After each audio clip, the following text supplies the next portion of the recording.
All right, so just a quick review of buoyancy there, all right? So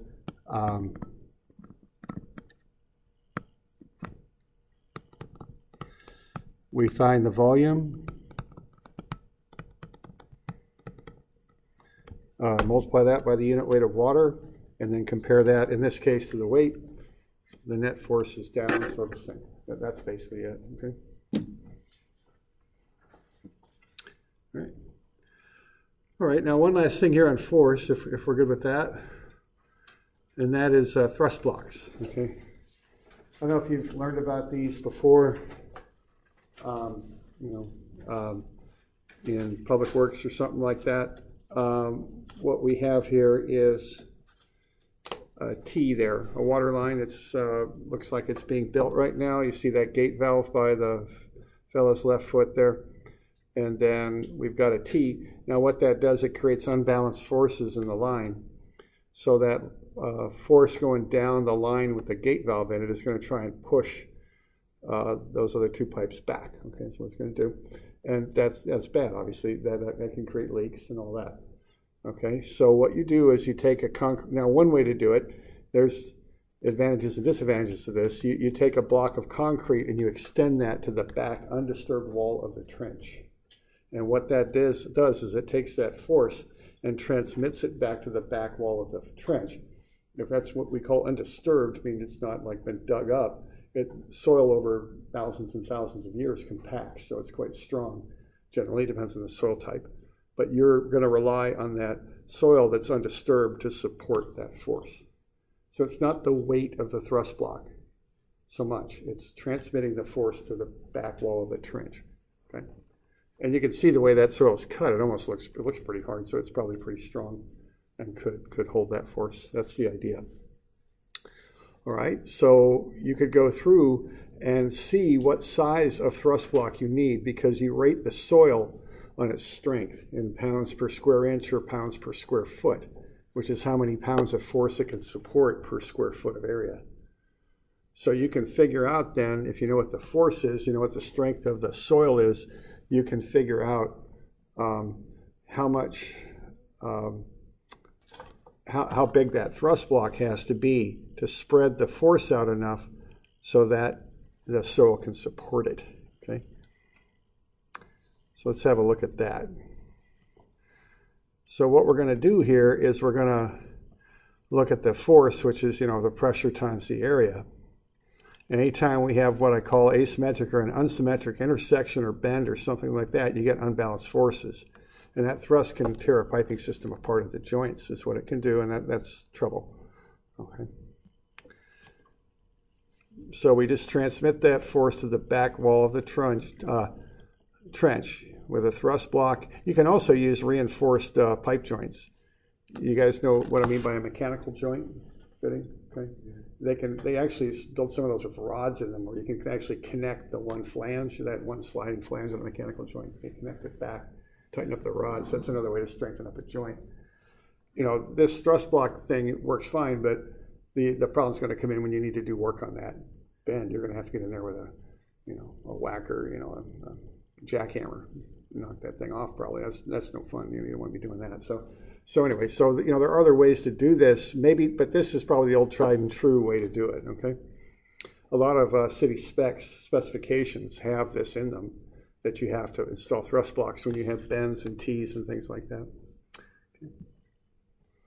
All right, so that's and it's nothing fancy. It's just a block of concrete. Notice what they're doing there. They got it small here to connect to the valve. Then they spread it out, angle it, so that by the time it's on that trench wall, it's wider. That spreads the force out more. Okay. All right, now there's a formula for this. Of course, whenever engineers do stuff, they've always got the formula. Okay, so there's the formula for this one. And it's based on some trigonometry that we don't really need to get into, but trigonometry is like the study of angles and ratios that those angles represent. So if you take 2 times the pressure, the working pressure, now the working pressure is 1.5 times the expected internal pressure because engineers always over-design stuff. They don't design it for just the exact numbers, because then if something a little funky happens, like an earthquake, or maybe the formula isn't quite perfect in how it models whatever's going on or all that. You want to over-design stuff. That's what engineers do. This building is probably over-designed by a factor of about 1.5. That's a pretty typical safety factor, they call it. Okay? And actually, they're going to retrofit this building for earthquake, seismic upgrade. So that's going to be noisy, just so you know when that's going on. They're going to be doing some drilling, but anyway. So okay. So the way they use a safety factor here is they increase the expected internal pressure by 1.5. Okay. So you take 2 times that times the area of the pipe in square inches, and then you take the angle of the bend in degrees. Okay. So if you put a pipe bend in there, if you have a 90-degree angle, you take half of that and get 45. And then you do something called the sine of that. It's on your calculator. So why don't we run through this? We don't need to get into all the trig and where that comes from, more than let's just learn how to use it, because we're not going to do a whole lot of trig in this class. This is the only trig we use. So let's just kind of figure out how to punch it in and figure it out. Okay. All right. Okay, now once you find that thrust, okay, you know that the pressure is the force times the area. So the pressure times the area is the force. So the area of the thrust block that contacts the back wall of the trench is the force divided by the pressure bearing strength, okay, of the soil. So soils are rated. Yeah. I was looking at my book here. Okay. I have P equals F over A, force over area. Yeah, which is true, but I'm just... Okay. I get that messed up, don't I? Nice. Yeah, that's an error. I have to fix that one. Yeah. Okay, thanks. So this should be FA, F divided by A. Yeah, sure thing. Anyhow, the next step's good. Yeah, it's just a typo. Thank you, I appreciate that. Yeah, we'll fix that one for next year. Thanks. Okay. All right. Okay, so there you go. So let's say we got an 8-inch water line, 150 psi. It has a 90-degree bend. Let's size a thrust block. If it's laid in soil that can absorb, I got a lot of typos in here, 3,000 pounds per square foot. That's often how you rate soils, is pounds per square foot.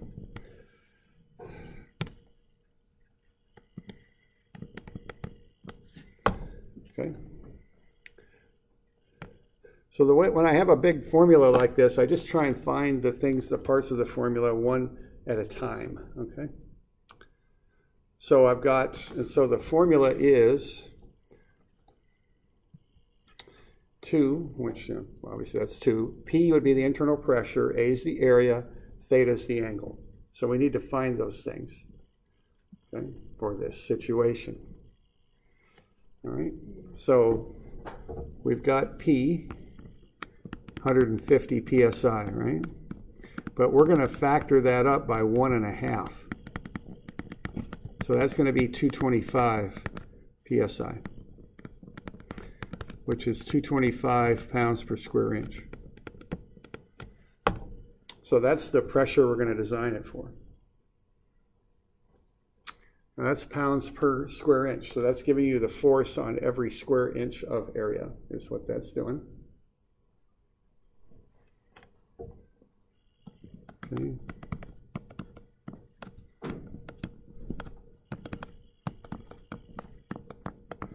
A is going to be pi times the radius. It's an 8-inch pipe.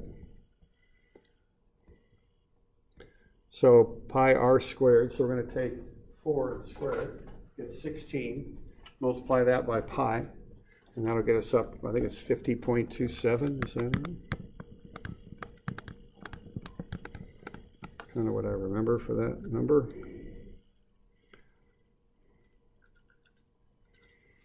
Here we go. All right. Now theta is 90. So theta over 2 would be 45. All right. Now what I would do next would be to find the sine of 45. So why don't you do that on your calculator? The normal sequence on this is you just go sine 45, enter, or sine 45 equals, or The trouble is everyone's got a little different calculator, and they're all, they all have a different, what I call different syntax, And once everybody do that, just be sure you can get that. It ought to be 0.707 is what it ought to be. And just be sure you can work that out.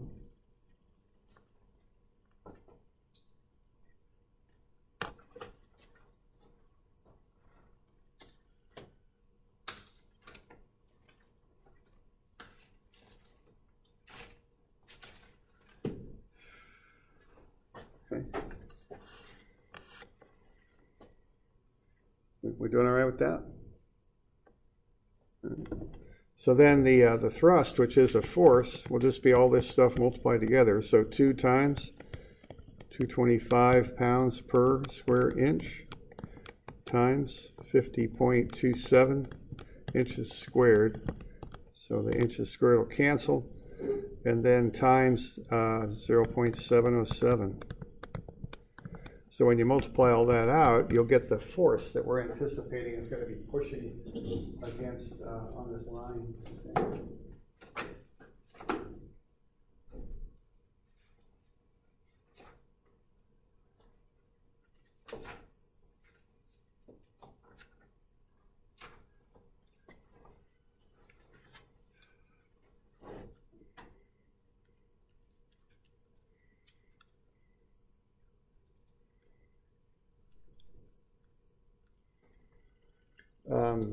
Pretty near 16,000, just a little bit below is what I got, but okay. So it's obviously a lot of force, isn't it? I mean, that's okay. So you have to make sure that this joint is supported so it can handle that, okay? So what's going to happen here is you're going to have this joint that's coming around at a 90-degree angle.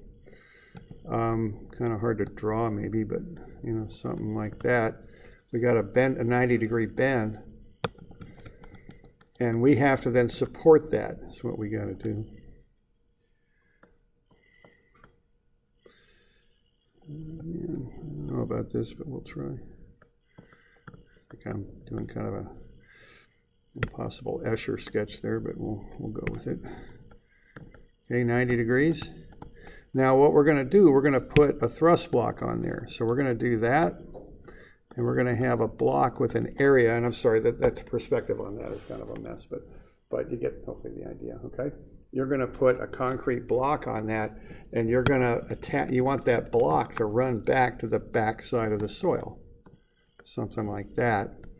And what we want to know is what is this area back here? How big do we have to make that? That's probably a little better there, okay? Now, we've tested the soil, and what we found is the soil can handle 3,000 pounds per square foot. That's the pressure the soil can handle, okay?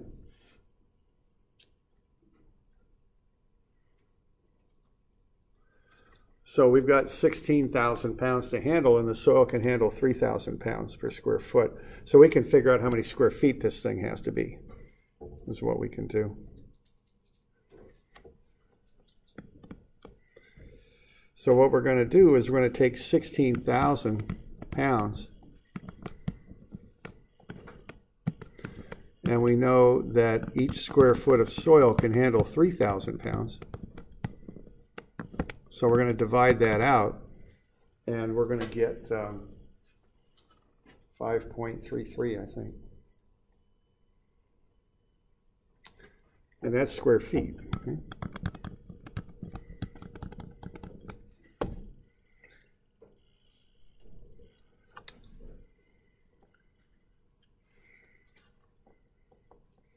So when you look at that thrust block, that has to have the area. That's the area that's going to go against that back wall of the trench.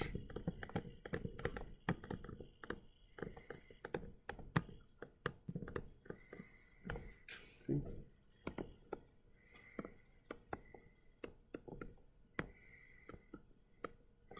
So this would be, let's say, 2.67 feet along this way, and then the depth there would be 2 feet, maybe. That would do it. That way it gets you the area.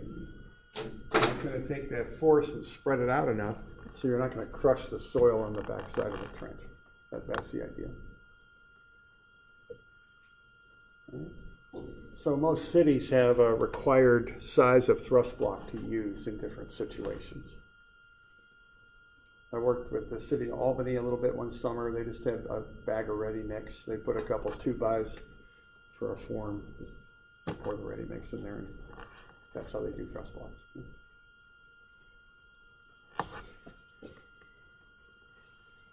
All right. So that's a little bit on thrust blocks, and that's how you calculate that up. You know, most times a city will have a standard required size, is what they'll have, okay? Okay.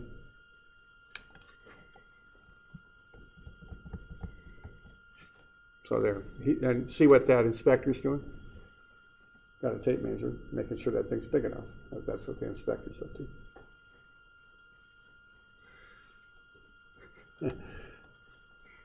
Not sure the inspector should be in that deep of a trench without any shoring. I'm not quite sure what's going on there, but you know, it's hard to tell from that photo exactly what's going on. But you know, y'all know about shoring, right?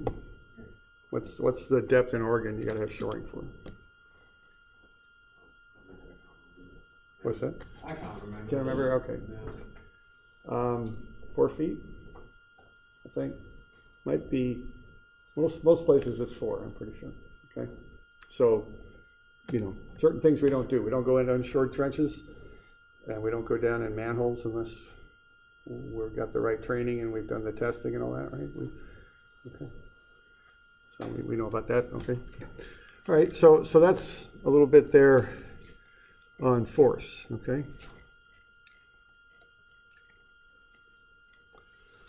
So, let's see, let's do some homework here. 8.1 through 8.9, and that'll be due Monday.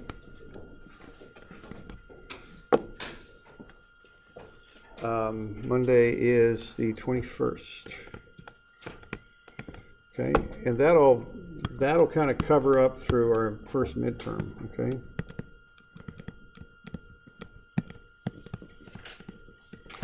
And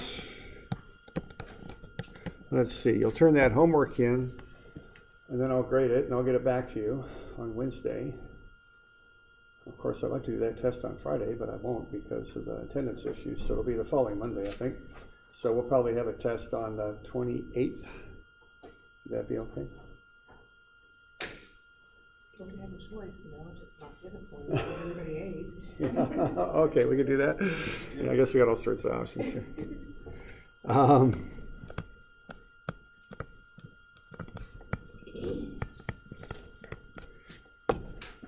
Okay.